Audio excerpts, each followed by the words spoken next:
Pretty sure it is. If you're watching this video, then I'm pretty sure you know it's most likely time to raise your prices. And why shouldn't you? For me, I specifically knew I wanted to raise my prices, and I needed to raise my prices was when I did not have a work-life balance, right? So for me, when I needed to have a specific work-life balance, I knew, because at the time I was doing a lot of squeeze-ins. So if your books are pretty much full with at least like 80% to 90% of people, where you can only get in 1 or 2 new clients or a few new clients every week, maybe like 1 new client a week or something like that. And then you don't have the space to make her a client where she comes in consistently every 2 to 3 weeks. You definitely will need to up your prices. And I say that because not everyone is going to stay your client. Not everyone is going to go with you as you go through the journey of kind of perfecting your brand and what you see your brand as being. And a lot of things change over time, but your price should definitely change as your skill set changes. So if you are getting a lot of clients right now and they're consistent and it's been a few months, then you need to raise the prices so that way you raise the value on your services and the value on you in your business. And it's only going to help you. And I know it can be scary just because you feel like you won't get the clients that you want if you do raise your prices. And I'm here to tell you that you will get the clients that you want and desire, and it will be above and beyond because you have placed a certain amount of value on your business. So even if that translated into less clients coming in, you still have the potential to make more, right? But the thing is, you want to free up the space so that you can continue to grow.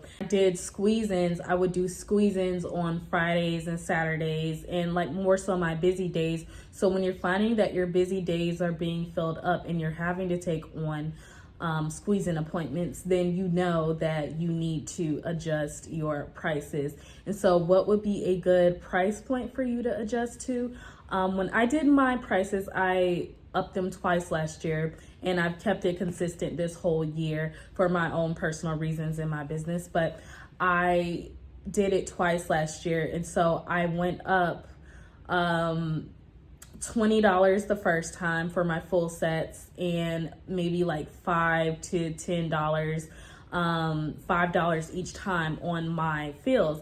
And the reason why I say that you should price out good enough for your full sets, because people are making the investment. I've talked about this plenty of times, you guys. People are making the investment to potentially want to become your client, but the fills is where you keep your clients long term. So you have to think about pricing your fills in a way that helps you to understand the cost of your business as far as inflation. So we're going to talk about inflation again. So inflation is happening. It's a big thing, you guys.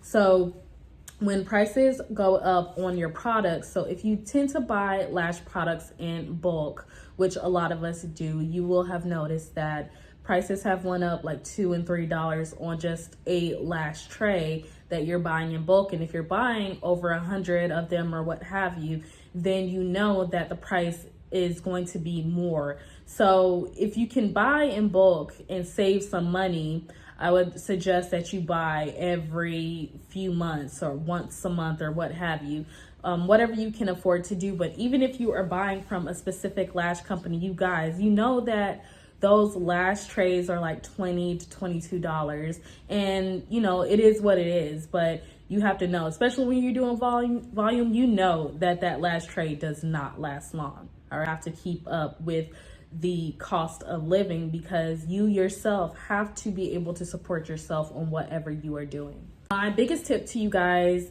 when you are going up is to see where you can eat a little bit of the cost, where you can cut costs. So, and I'm not saying that you cut costs on the things that are really needed, like your I wouldn't skimp on adhesive, and I also would not skimp on the tweezers and even the quality of the lash extensions. Although you can find really good lash extensions on Amazon, but you could cut the cost for getting like your patches and your tapes and things like that on Amazon. Like, it's the same thing and usually come out cheaper that way. So the little things that you can cut cost on, that is what you should be looking to cut cost on. But the things that are very important, like your tools and your adhesives, like go ahead and make the switch to investing in those things. And then your lash trays, if you do buy bulk, buy once a month or every other month or what have you. But also, if you do, make sure that you can negotiate prices with whoever you are having as your vendor as well. So maybe we'll talk about the art of negotiation and how to do that on another video, but it's very important that you know how to advocate for yourself. So if you know how to negotiate a price. If you buy a certain amount, you usually can do that because you know these vendors will negotiate you out of your own money. So who's to say that you can't negotiate and get your way? The reason you might want to raise your prices, and you'll know when it's time to raise your prices, is because you have found brand clarity. I've developed a thing, a skill, something that you're known for, something that people can see consistently within your business.